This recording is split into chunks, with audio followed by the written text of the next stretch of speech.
good morning, good afternoon, good evening, depending on where you are logging on to this December 1st, first day of the last month of 2021, if you can believe it. My name is Miguel Olivas, and I am currently the moderator for this webinar number 13, if I remember well, or 12 or whereabouts. Webinar today being made possible by 6 institutions, Simon Fraser University in Canada, where we have our motor and creative engine, Mila Lazarova, along with Dana Higgins and Tim Hennessy. We have also here in the Americas, Elaine Farndale and Cara Adrian. Elaine is the director and founder of the Center for International HR Studies at Penn State, and Cara is taking care of all the technical situations and details. We also have Marion Festing and Maral Muratbekova at ESCP in Europe, or ESCP Business School, and Maja Vidovic from RIT Croatia, as well as yours truly, Miguel Olivas from Clarion University, have been working together to put together, to bring you Emma Parry today with this IHRM webinar series, in which we will be talking about international collaborations. This is always a pleasure to collaborate, to work with Emma, who is working with us from the United Kingdom, if I remember well. So without more to do or say, please, Emma, take it away. Thank you, Miguel. Thank you very much for that introduction. It's lovely to see you again. And thank you to you and all of the team for inviting me, of course, to do this today. It's my pleasure. And before I forget, there's a Q&A window on the side for all of our attendants who should be able to post not just questions, but comments or suggestions there. So again, my apologies for that interruption. It's always a little bit antsy to get into these worldwide audiences, isn't it? So thank you again. Sorry for the interruption. No, that's perfect. That's important to say. So thanks, Miguel. Okay, so as Miguel said, I can see some people that I know very well actually in the participants list. So good to see you. Lots of people from some of the networks that I'm going to be talking about today. So it's great to see you, and I expect to see lots of comments and questions from you as we go through this. So I have to say, a while ago when Mila first approached me and asked me if I would do one of these webinars, I spent quite a lot of time thinking, what on earth should I talk about? Not because there wasn't anything I could talk about, but probably because there's a few things that I could have talked about. And I wanted to choose the best thing for this great webinar series. So what I've decided to talk about today is something that I've spent a lot of my time on over the last 17 years, scarily enough. And really try and do something that's a little bit different today. And rather than focusing on a piece of research that I've done and talk about results, I wanted to focus a bit more on perhaps the how-to, or really share my experiences of undertaking large-scale cross-national research. I've been lucky enough over the last 17 years, just to give you an idea of some of my experience, to be involved in Cranet. There are some people from Cranet on the call, I can see. But Cranet, for those of you that aren't familiar with it, is a network now of 40 plus countries that conducts regular research into human resource management policies and practices, really to look at what the differences are between those countries, whether those differences are getting larger or smaller over time, and what's driving those differences. I was actually the coordinator of Cranet from 2004 until last year, when Elaine Farndale took over that role. So I've learned a lot along the way of that experience. And I've also been very fortunate over the last 10 years or so to be involved in the cross-cultural collaboration on contemporary careers, better known, of course, as 5C. I'm also part of the steering group for that collaboration, and have been lucky enough to lead a couple of pieces of work within that. And it struck me as I was thinking about what to talk about today that I've probably learned quite a lot about large-scale research projects through this research. So what I want to share with you today is really some of those experiences, some of those lessons, in the hope that it might help people that are in the middle of these types of projects or thinking about setting those up. But it also strikes me, looking at the participant list, that there are some people on this call that will have at least as much experience, if not more, than I do, and also will have some very different experiences. And because of that, I wanted to do a couple of things in this webinar to draw on some different experiences. So for a start, I've invited 3 of my very good colleagues to join us today to talk about their experiences. So I'm joined by Mila Lazarova, who you will know as one of the organising team, Rick Cotton and John Briscoe, who I'll introduce properly a bit later.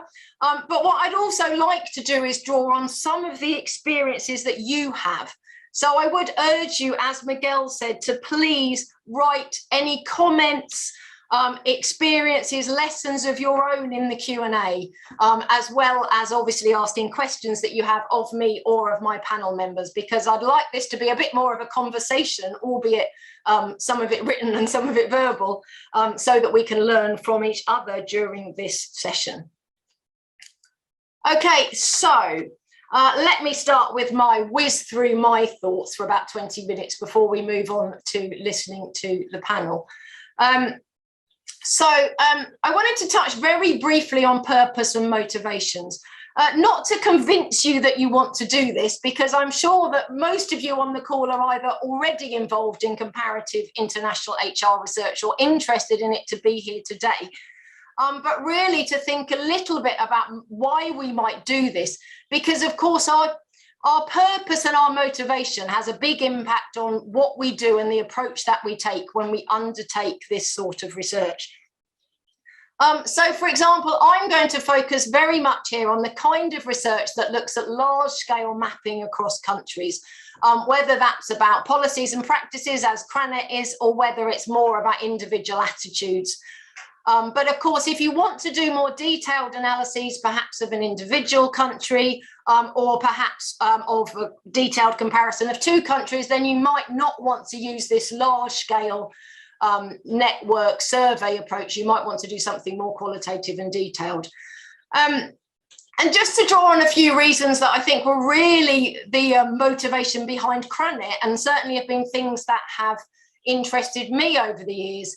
So Cranet was set up primarily, and I know Chris Brewster, who was instrumental in setting Cranet up, is on the line. Hi, Chris. So I'm a little bit nervous about talking about something that I wasn't there for with this slide, but we will do that. So Cranet was really set up to understand how and why HR might differ across countries. And over time, it's become more and more, I think, about understanding about the impact of things like national culture and institutions in driving HR decisions, but also the effectiveness of those HR decisions. And over time, we've done more and more looking at multinational organisations and how national context might drive decisions within multinationals. One of the things that's come out of that, I think, over time is that there's been a growing appreciation of some of the limitations of the Anglo-Saxon model, if you like, of HR. And I know for Chris and Wolfgang and the team that started Cranet back in 1989, when I wasn't involved in it, I should point out, you know, that was very much one of the motivations to understand how European HR might differ from that universalistic model that we had. And these are all things that have interested me over time, and might be things that interest you if you want to go into this kind of research. I think it's also really important to realise, and certainly one of my big motivations, is that you might also be motivated by the idea that you might just meet some great people by doing this. And once we get out of this pandemic, perhaps, and climate change, you know, being considered, you might also get to travel to some great places. And certainly when I first started at Cranfield, I spent 2 years being very jealous of the people that were involved in Cranet. as I saw them whizzing off and having these exciting meetings with all these great people. And I jumped at the chance when I was offered the opportunity to be involved in this. But it's important, I think, to realise your motivations and your purpose, because that will colour every other decision that you make when you do this. Oh, let's go up a slide. Let's go up 2 slides. Sorry, my PowerPoint's going slightly mad there. Okay, the other thing I just wanted to highlight, and I'm not going to give you a lot of history about Cranet, although I am going to draw on Cranet. Chris may recognise this slide because I think I stole it off of him a few years ago, actually. Is that the networks we're going to talk about today are all long-term, well-established, sustained and quite large networks. But of course, they don't start like that. And I think if you are thinking about doing a piece of comparative international research, you won't be thinking probably about developing a network of 40 plus countries. Cranet started with 5 countries back in 1989, the UK, France, Germany, Sweden and Spain, and has grown. You can see from this chart year on year in the first 6 years, but has carried on to grow and is still growing now. So just to say really that normally these projects start in a very kind of small scale, simpler collaboration, often between people that already know each other and want to work together, which is how we would expect them to start, of course. Okay, so I'm not going to spend a lot of time in this presentation talking about methodology. There is an awful lot of literature out there that talks about methodology in cross-national research. I would, of course, encourage you to read all of this to understand some of the challenges, because there are a lot of challenges in doing this kind of research. But the one thing that I really wanted, I guess, to emphasize here is that actually, when you get into the practicalities of doing this research, some of the ideals that you might read in some of that literature don't come to fruition.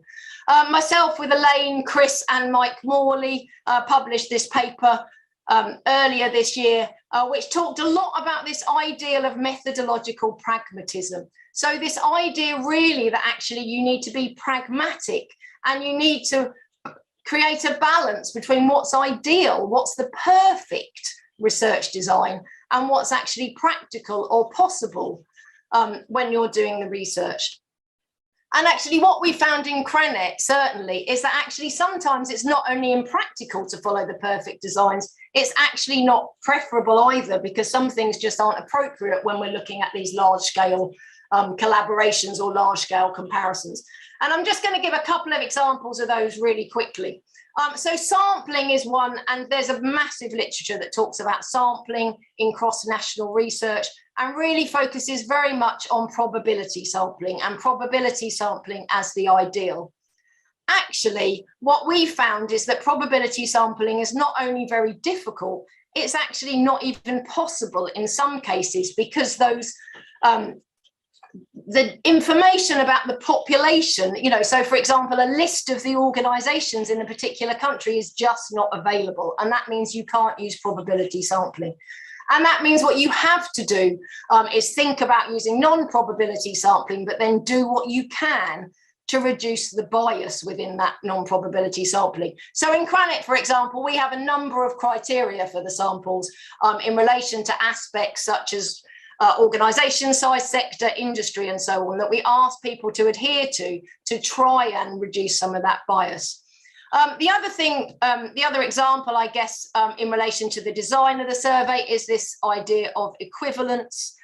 So the literature will talk very much about the importance of equivalence and the idea that actually you need perfect equivalence of constructs and questions between countries. That is the ideal. And of course, you do need questionnaires in different languages that mean the same thing. Certainly in all of the projects that I'm involved in, we would certainly translate things into the native language and back into English if it's been developed in English to check for that equivalence. But actually construct equivalence becomes much more challenging when you've got lots and lots of different countries within the survey. And one of the things we've done with Cranet and also with 5C, which John may mention later, is that we've made sure that we have someone from each country involved in the network. So that person can not only collect the data, but they can also look at the questionnaire, be involved in the questionnaire development, and make sure actually that that questionnaire, that those constructs rather that we use make sense in that country, that they mean the same in that country, and actually that they're even relevant in that country, because sometimes, you know, we have things that are important in the UK or the US that might not be important elsewhere. Okay, so I want to move on to talk a little bit about developing the collaboration, because that's really what I'd like to focus on today. I feel at this stage I should apologise. I know there are at least a couple of people on this call that are in this photo. So I apologise for suddenly, if you had a shock then when you suddenly saw yourself on screen. Joseph and Chris, I know you're on the call, so I apologise. But it's not a good photo of me, so I think I can get away with that because this is not good of me either. Again, a few questions that you might like to ask yourself when you're putting together these collaborations. Firstly, what are you trying to achieve? And this is not just about the research questions. So, you know, is this just about scholarly outputs? You know, do you just want those A+ publications, or is it also about having practical impact? Is it about data to feed into teaching, or is it about something else? And it's really important that you work that out. Firstly, so you can put together perhaps a group of like-minded people that have similar motivations to you, so you're not trying to tick too many boxes when you're putting the research together, but also so that you can design your research in a way that achieves those outputs. Because of course, if it's only about scholarly outputs, you'll be more worried about things like theory and so on, whereas you might be more interested in practical relevance and so on and so forth if it's about working with practitioners. The other question I think that's come up for me over time is whether you prioritize, or what the balance is between getting the data, so the very instrumental, we want to collect the data and we want to do the research well, against this idea of creating a like-minded group of people. Because actually, you will put a different emphasis on how you invite partners into your project, depending on whether the focus is more on the collaboration and the people compared to just getting the data. So for example, in Cranet, we have a set of criteria when we invite people to join the network. It's very much about, are they in a relevant country? Do they have the expertise in that country in HRM or a related topic like IM or IB? You know, do they have the research kudos or experience to be part of the network? Whereas I know in 5C, and again, John might draw on this, so I apologise to you, John. But in 5C, we also put an awful lot of emphasis on thinking about, will this person fit with the culture of the network? Do they actually have the attitudes and the ethos that the rest of the network has? So it's really important to think about that balance. And then there's a whole lot of practical stuff that you might want to think about. You know, how do you structure the network? Do you have a leader? So in Cranet, for example, we have worked for a lot of years until a couple of years ago. So for the first 30 years, really, of the network, with a coordinator, and then the decisions being made by consensus or majority in the network as a whole. In the last couple of years or so, we've actually introduced an advisory group that actually makes, you know, does that research, makes the proposals to the broader network, and in some cases actually makes some initial decisions, because that's actually more efficient when you've got a very big network like Cranet. So some of this is about how formal you want to be. Some of it is also about governance in that network. And you also need to ask yourself about, you know, do we need rules or guidelines? So for example, who can use the data? That's been a big one in Cranet. How do we protect the data so it's not out there and people that haven't collected it are just using it? Or do we want to let people to use it? You know, so these are questions you might want to ask yourself. How do you deal with things like authorship?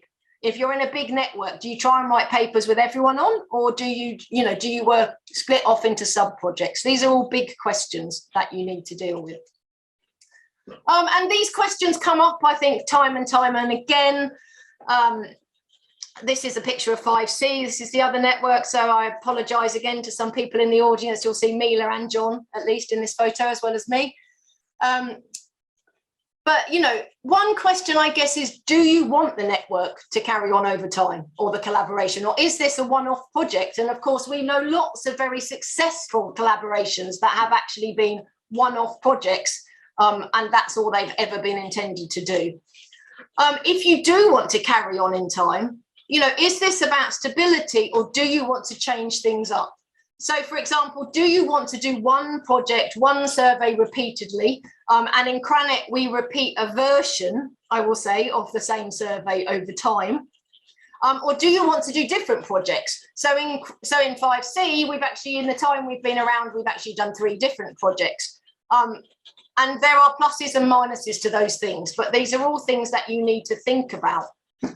Again, there's this question about, is the focus on building relationships, and how does that balance with maintaining rigor or governing the standards within the network? So one of the things that comes up quite often, I think, is, you know, how do you deal with partners that perhaps collect data, but they don't adhere to the kind of standards or the rigor that you might expect them to?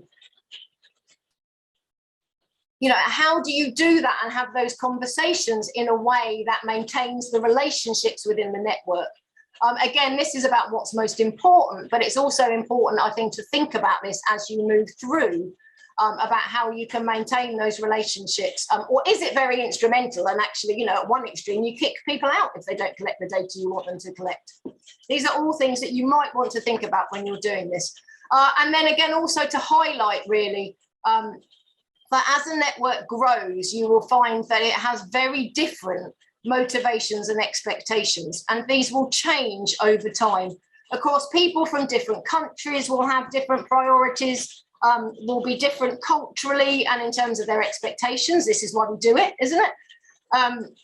But people will also have different expectations in relation to career stage, as new people come in, as trends change. So we do need to think about some of these things as well, and how we deal with that as we move through the evolution of the network.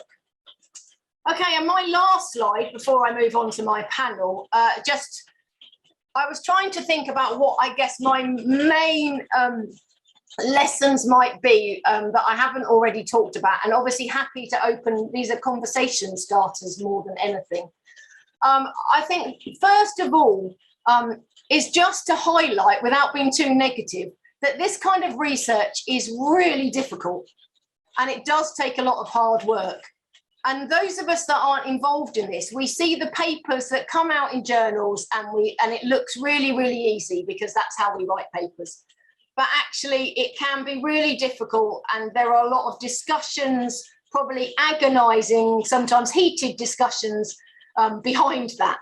But it's also important to say, of course, it's also a lot of fun, not just because of the research, but because you learn a lot along the way, both in terms of the subject, but also about working with other people and yourself sometimes, I think. So it is always, always worth it.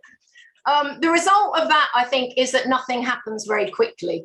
And my experience over the 17 years is that everything takes longer than you expect it to take. I have never failed to be surprised at how long it takes. I think we're just going into the 4th round since I've been involved in Cranet of revising, reviewing and redesigning the survey. Every time it takes longer than I expect it to do. So the one thing that I would say here is that this is probably not the fastest way to get a top level publication. If you really want quick publications, you know, if you need to get those publications out for tenure or whatever within the next couple of years, then maybe, you know, think about doing this in a different way. It's fantastic. You will get those publications and some great publications, and even a stream of publications that comes out of these networks. Both Cranet and 5C are evidence of that, but it's probably not the fastest way to do it. And then just a couple of things to say about that. Firstly, just to focus again on this idea of relationships. I'm a really task-focused person, naturally. You know, I'm the person that walks in the room and says, "Oh, Mila, can you do that?" And then we'll say, "Oh, how are you, by the way?" as an afterthought, because I'm really, really task focused. I have learned over the last 17 years that actually the relationships and the collaborations that you build are actually more valuable than the data and the research. So my biggest message would probably be, spend the time to build the relationships, have the dinners like you can see in this photo. You can see we're all enjoying the dinner. You know, do the silly games, the boat trips, spend the time to build those relationships, because actually that's where the real opportunities and the value lies, in my personal experience. Again, be pragmatic, as I said before. Think about that balance between methodological rigor. If you try to design the perfect cross-national piece of research, you are probably going to give yourself a lot of pain, take a very long time, and I'm not convinced that you will end up with anything useful. That's not to say you do something that isn't rigorous, because of course you do, but there is a trade-off there. And finally, from me, just to say, and this sounds obvious, but I think we forget it, is that cultural differences don't only affect your research and your research results. When you work in collaborations across countries, cultural differences actually affect everything that you do. They affect people's expectations and standards related to research. They affect the way that people communicate, the way you interact. They affect how quickly people respond to an email, even. So just be aware of that. And actually, a lot of the learning comes from that. I mean, I wouldn't change that for anything, but just be aware of that if you're going into these collaborations, because I think that does make a difference. Okay, that is the end of my comments, and I'm going to move on to the panel. So I have three fantastic people on my panel. I can only actually see two on my screen, but I'm hoping that you can see all of them on your screen. I don't really need to introduce Mila Lazarova, so I'm not actually going to say too much about Mila, just to say why Mila is here. Mila is here because she has the very lucky position of actually being in 3 of these long-term networks. Mila is actually in Cranet and 5C, which is obviously how I know her, and is also part of Globe. So she's in a very good position to be part of the panel and talk to us today. John Briscoe, thank you, John, for joining me today. John is actually the founder of 5C, so he's in a very good position to talk about how you do this from scratch. And Rick Cotton is not only a colleague of mine in 5C, but is also in Globe, a network that a lot of you will have heard of.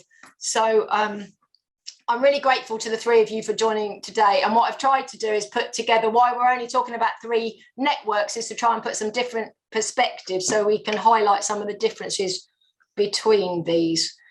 And with that in mind, I am going to stop sharing so that you can see us better.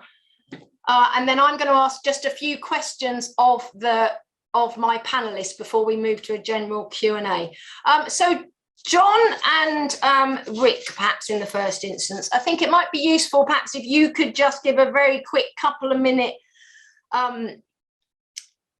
chat about, I guess, the origins of the network. John, do you want to talk about 5C first?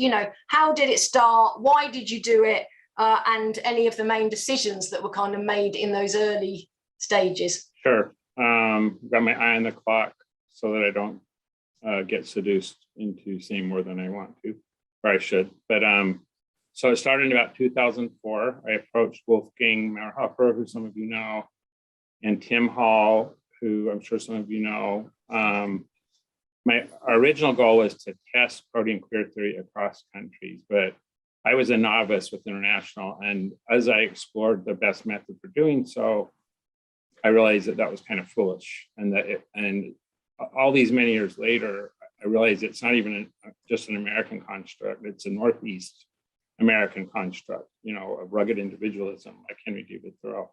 So we used something called an N-way approach. One thing that was really critical: we started small, but we were strategic. So you can ask friends, but not just because they're your friends. They should have a skill set or a country access that you need. And we also insisted that everyone participate, which was really hard due to status differences, age, career stage. But we were really insistent upon that. One of our goals or our values has always been development equal to learning. And so that meant doctoral students would get a chance, junior professors would get a chance. Fortunately, Tim is super humble and Wolfgang is very good at deferring to others. I don't think any of us are too full of ourselves that way, and we really tried to keep that in the group. Following up on some of the things that Emma said, so the relationships do affect the research too. You know, like if you cannot trust each other, they're not going to look at your paper, or they're not going to trust you to show you their paper, or just silly things like that. If you trust each other, you can be vulnerable, you can be, I think you can make better decisions. So they may not always be the same exact ones, but it's also just a lot more pleasurable to be a part of that group. And I fully agree with Emma that relationships and your personal learning, for me at least, far outweighs the research output. At some point, you know, the research output is like, oh yeah, we also have research, awesome, you know, but it's not the main reward I've gotten from it. So we started small for a first stage of qualitative research. For us, qualitative was really important because it also allowed us to talk to each other and really get to know each other. It was really hard to do. I mean, you know, we innovated some processes, we think, to kind of try to compare notes across 12 countries. Once that was done, we focused quite a bit, and we decided to focus on career success, and that's about the time Emma came in a little bit before that and really helped us steer that stage of survey research. And that's been successful. And now we're at a stage where what really pleases me is sometimes when we have debates about the future direction, I can shut up and other people in the group will speak up and say, no, this is what we're about. We're about learning. We're about community. We're about helping others. And it almost feels like a father-like feeling, not that they see me that way, but I'm a dad. So it's like when you see your kids kind of learn some of the lessons that you tried to teach. So that's really pleasing, but now we're at a stage where the growth continues, and it's kind of like, how do we best add value to the world? So I'm going to stop there for now. Thank you, John. And I would agree with all of that from my own experience of 5C. I think that comment about trust is actually, I didn't mention that, but I think that's really important actually to try and develop that, especially in a new network. So thanks for that. Rick, do you want to talk about Globe? Sure. Thanks. And thanks for having me be here. I really appreciate it. It's been just a pleasure listening to both John and Emma in terms of background. And there are a lot of similarities and some differences with Globe. So I'm excited to talk about it. I should say, in the interest of disclosure, I've only been involved in Globe since 2016, but the project itself goes back to 1990 at my university here, University of Victoria. So it started in 1990 with Ali Dasmalchin, Mansour Javedan, Bob House. They all happen to be here, and they had a lot of open discussions about, well, will this leadership stuff in the West really fly in other parts of the world? And what about cultural practices? What do they look like in other parts of the world? So that really was the gestation of it. And that was the focus. And these guys still to today, Mansour is involved in the project heavily. Peter Dorfman was also involved up front.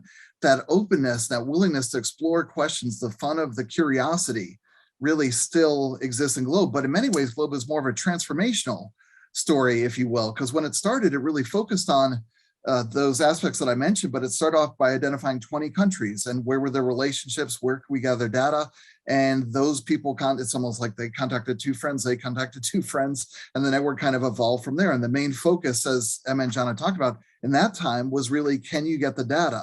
And I've never had the privilege of meeting Bob House, but in descriptions from Mansour and from Peter and others, he was very mercurial and also very insistent on the way things were done. So it was very much top-down driven. And if you will, Globe has transitioned from a theory X style of leadership to a theory Y style of leadership. There are many country co-investigators, we call them, that were fired in the Bob House era. There are many sort of difficult relationships between country teams and the Globe project.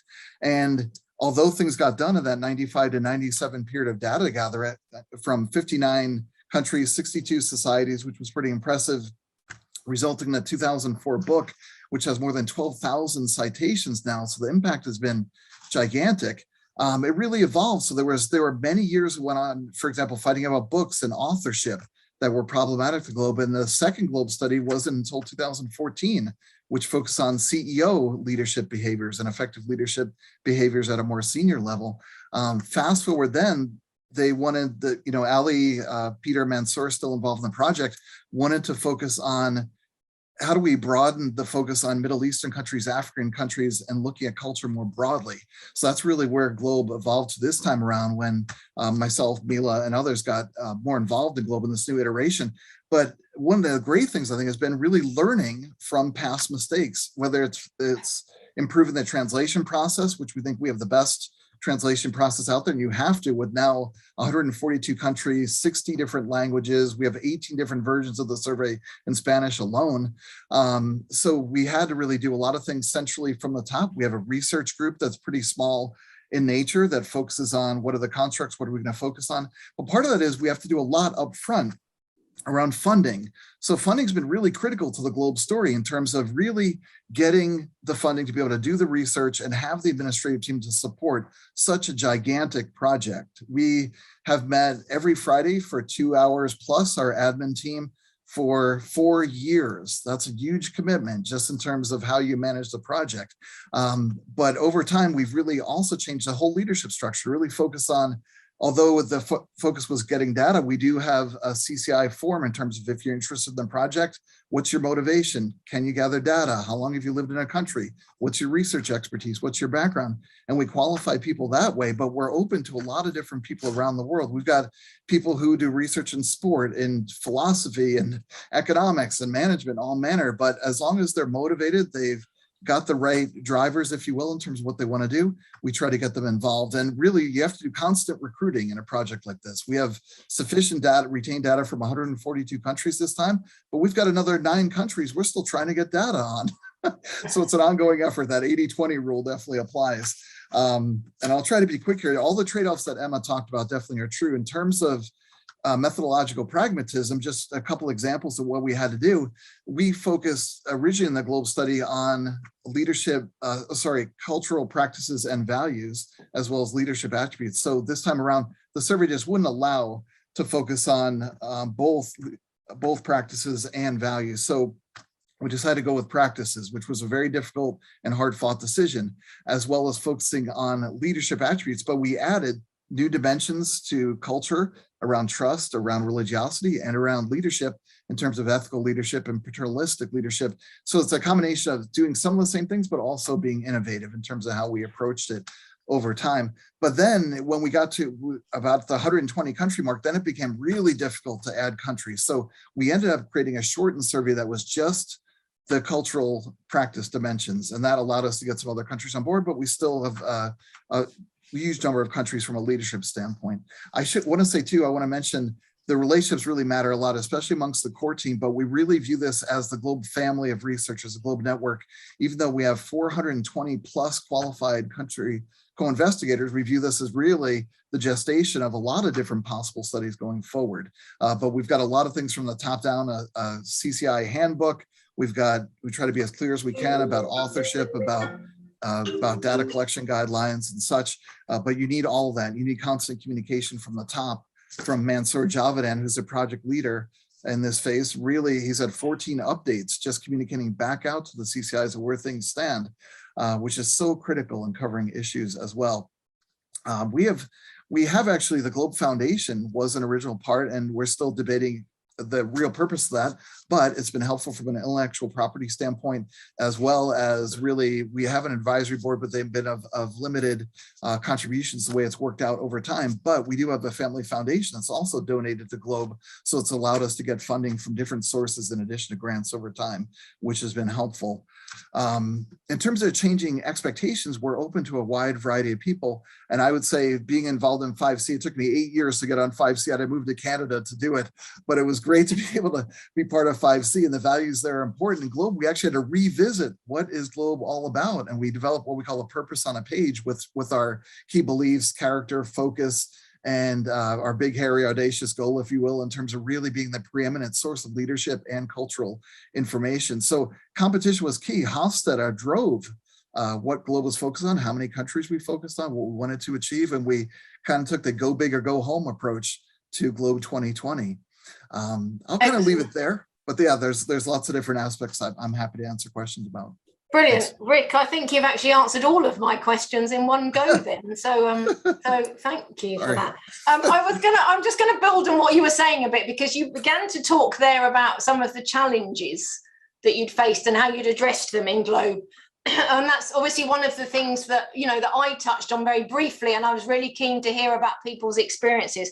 I wonder if I could turn to perhaps John and then Mila just to ask about their experiences of challenges in their experiences of networks, and how, and how they've addressed those. And in doing that, actually, I'm going to give John a little bit of a steer, because I can see that one of the questions is about negotiating authorship, which I know has been a challenge, something we've worked through. That's definitely a challenge. I would advise to be very transparent and write it down in terms of negotiating authorship. It's also a carrot for some people. So to be even on a multi-author list is, for some people, they will not have that chance. And so you have to balance out the hot shots who are getting A's all the time and don't really need it but want another one, with people who are happy to be on the team. And it's, in our group, it hasn't been a big problem, but it's been a small problem, meaning a few people that are more focused on being instrumental. And that's kind of like a cardinal sin for me, because it comes at the expense of someone else. And so you need to have those rules discussed, and I think process is super important to discuss. And Emma and I are friends now. There was a time where I was threatened by her increasing power, which was ridiculous. And until we talked about it and surfaced it, it was a thing. And it was me being a youngest child, basically, I think. And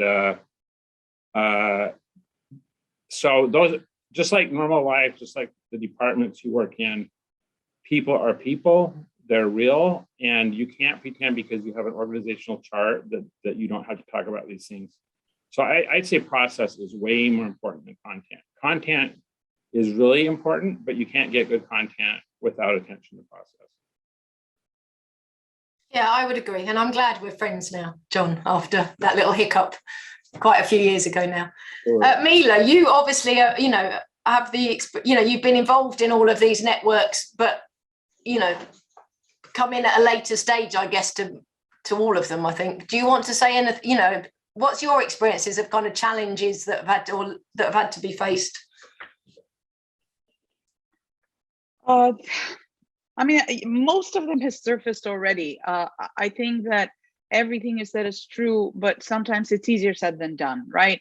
And as you were saying, Emma, it is you, and John too, you don't do that to get, to sort of, to become a superstar in something. You do it for the value of the relationships and the diverse ideas. But yes, there are moments of frustration, right? And you have to balance the moments of frustration with thinking of what you're getting out of it. And I don't mean instrumentally, but in terms of sort of developing a field and contributing to something bigger than your own list of publications. So yes, things happen quite slowly. Yes, there are some rules around authorship, but people still end up frustrated. But I don't want to focus on the frustration.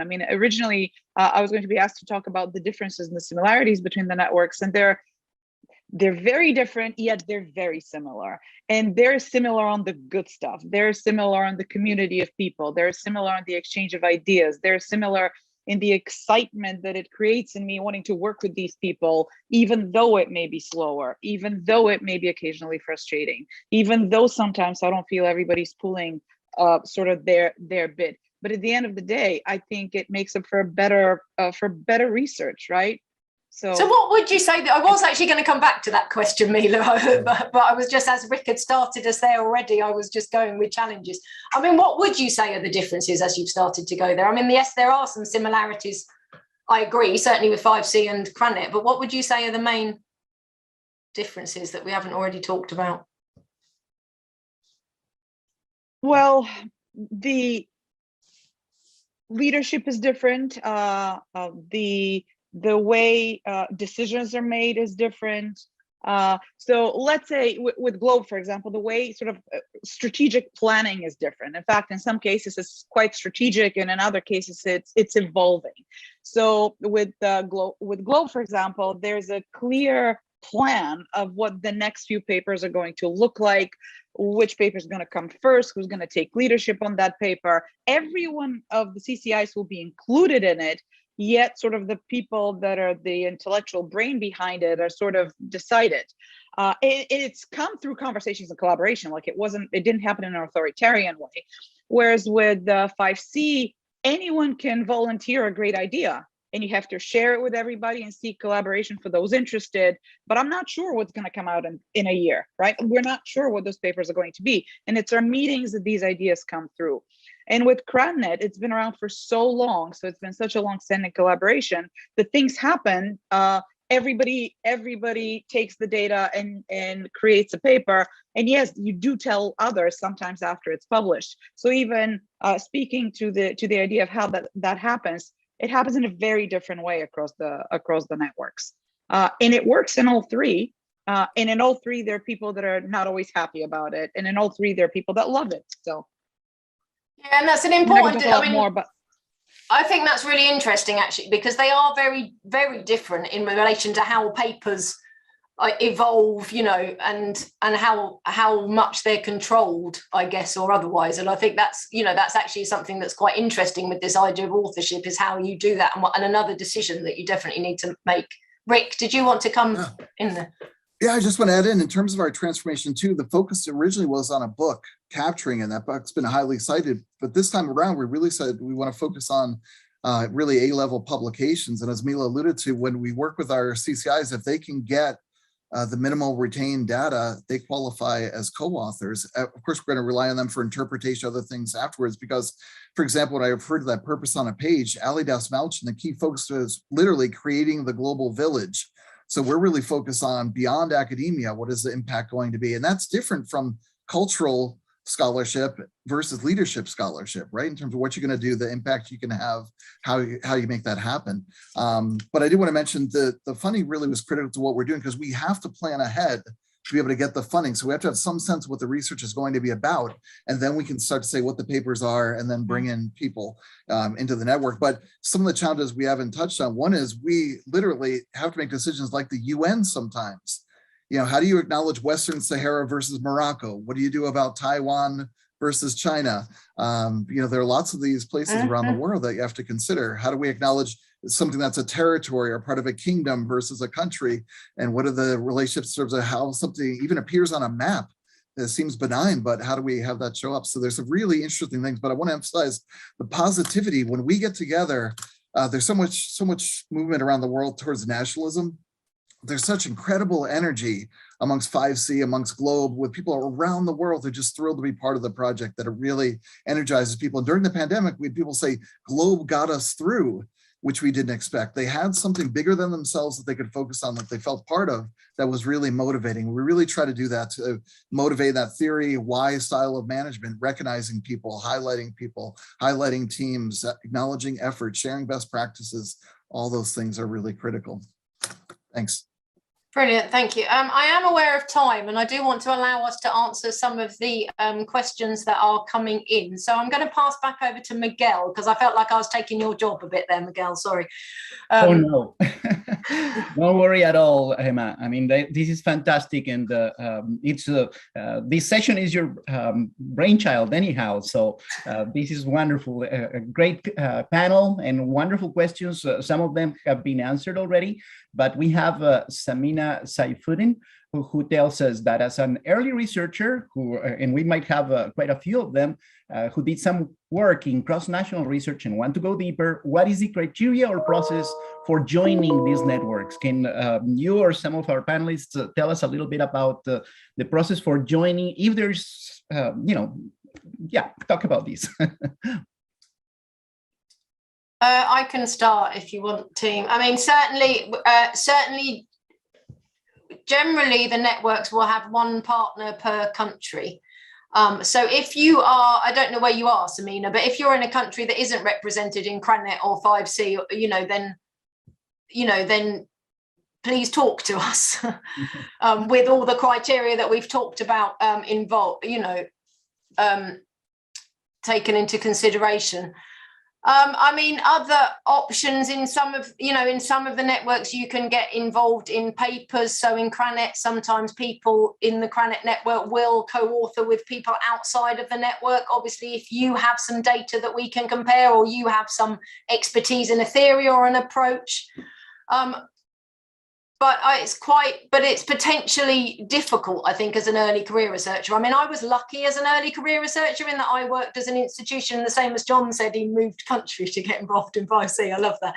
But, Rick obviously, worked at an institution where Globe was. I moved to Cranet, to Cranfield, where Cranet was, which helped. So I think it is difficult, but really, again, it's about building those relationships. I mean, build those relationships with people that are involved and see if opportunities come up, because if you don't build those relationships, they won't. No one will approach you, I'm afraid. So that would be my advice, I think.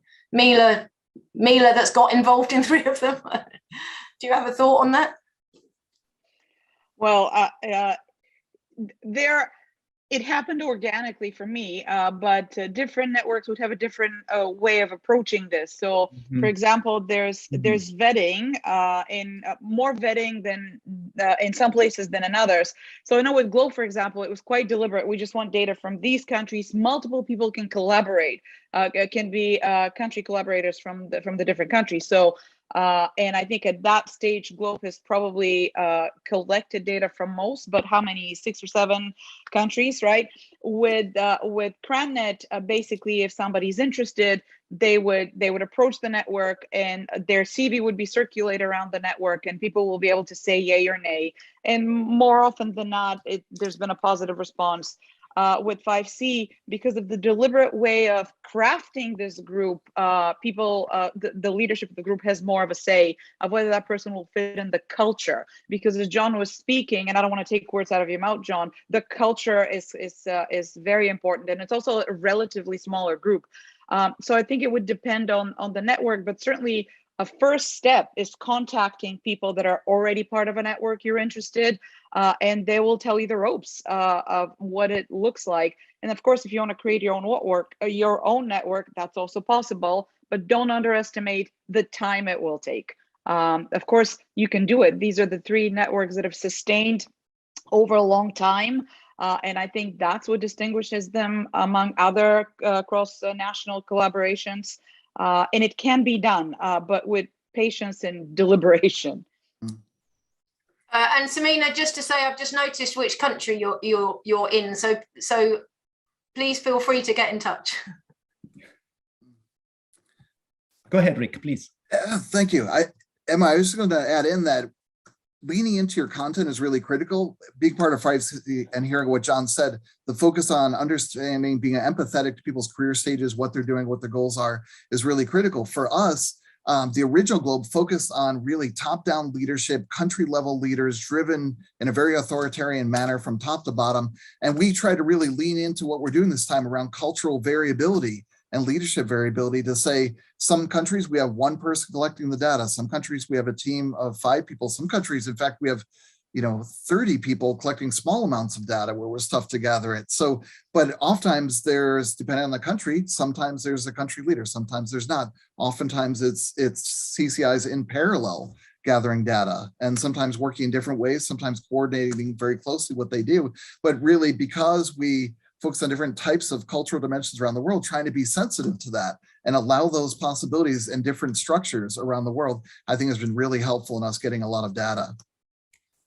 Quick question or follow-up question, I guess, for you, Rick, is from Maria del Sorbo.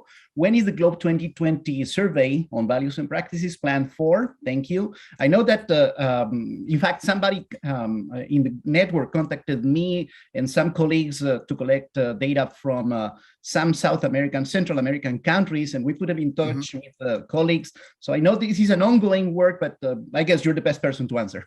Yeah, sure. We've been collecting data since the fall of 2019, and to collect this much data, 142 countries, basically in 2 years, is phenomenal. We think of what World Value Survey does as an example with a much smaller sample. So we really have 7 to 9 countries where we've got 50 to 100 or so respondents, and we're looking to fill those out because it seems like a waste if we can't do everything we can to get those countries. But I can rattle those off, the ones we're focused on. Unfortunately, the rest we've actually closed data collection. Okay. So yeah, so we're basically at the tail end. But Eswatini, Lesotho, Mali, Luxembourg, Togo, the Gambia, British Virgin Islands, Cabo Verde, and Paraguay are all countries that we're trying to wrap up to add to this list. Because we really, I should say too, when Mila talked about us being really intentional, we wanted to say, what can we legitimately claim as a project? So we wanted to focus on 90% plus representation for world GDP and world population. So we had 136 countries we focused on. We got 130, and we had 12 other countries we didn't anticipate added to the total. But that's what we wanted to do in terms of representation. And that really, goal setting really has driven a lot of that focus, at least at the country level. Thank you. Thank you very much, Rick. John, you have your hand up, and I suspect you have a comment. I was just going to say really briefly, I would say if you're interested in this stuff, just start and get 2 or 3 countries. If you don't have a really good strategic reason, find one. So they shouldn't just be your buddies. Find a reason and just start small. In reviewing the research, there's surprisingly little, even past 2 or 3 countries. So if you can do good research with 5 countries, 6 countries, that's a contribution. And the learning that you will get is tremendous. There's not very many people that know how to do this, and I'm not saying that I do, but I really value the learning from trying to learn how to do it. So if you're enthusiastic at all, and you can't latch on to one of these big groups, I would just suggest give it a go. Thank you, John. Cordula? Miguel, can I just really quickly highlight something that John wrote in an answer that I think is really important there, because one of the questions was also about quality and international research. Okay. And I think John is exactly right. You can, just get together with some people. But if you are about publications and you are thinking about quality, one of the things that John said in his answer is really important. You do need to be able to justify your decisions in your paper. Mm-hmm. So if you have a mate in, I don't know, I can't think of a country, in Canada, because one of my mate in Canada is in front of me on the screen. Then that's great, but you need to be able to justify in a paper why I'm doing a UK-Canada comparison, and why that's interesting and how I'm going to take the field of HR forward theoretically by doing that. So do think about that when you're putting those networks together, if you do want to produce high-quality publishable research, because you'll have a lot of fun doing it with your friends or just with people that you can get hold of, but it might be harder to publish. So you do need to think about those things up front. Absolutely, yes, you're right. I mean, in fact, one of the issues that has come about here is the funding and the ways to administer or manage, which is the topic or the point of Cordula, but certainly from Toulouse, that has appeared as one question. And of course, we can continue to talk about this, but funders need that justification quite often. Foundations, here in the United States or in Canada or in Australia, I've noticed some countries being much more generous than others. And unfortunately, there's even more comments coming up, but we are running out of time. So I'm going to provide, one closing statement from any one of you or all of you, if it's very, very brief. And, I can just say, if people have questions, feel free to get in touch. I think that's the one thing I would say as a closing question. This is a massive topic that we could talk about for half a day. In fact, 17 years I've spent talking about it. So if you have questions, just feel free to get in touch with me. Thank you very much, Emma. Mila. Yes, as John is also posting, if you have any questions, of course, get in touch. I sort of wanted to direct your attention to the next webinar, but maybe, Miguel, you do that, because I see we're at last minute. For sure, yes. Well, unless John or Rick have any last quick comment to add, I'm going to say that our next webinar Let me see. I can speak to that, maybe, Miguel. So the Please. link has already been posted. It's happening in January, I believe, January 20th. Yes. We're all taking a break and wishing everybody a happy end of 2021. But we are back with a webinar that's going to talk about migration and business. And we have a panel of 3, and the registration link is already there. And we'll distribute this in our mailing list. So do join us for that. And I'm going to let you close, Miguel. Thank you to our panelists, and thank you to all the organizers that have made this webinar possible. Have a happy holiday and end of the semester, end of the year. Thank you for joining us. We look forward to seeing you in January. Thanks, Miguel. Thanks, Thank everyone. you, Miguel. Thank you, Emma, Thanks. John, and Pleasure. Rick for doing this. Thanks so much, everyone. Have a great holiday. Absolutely. Yeah. Enjoy the holidays. Feel free to send questions our way. Thanks.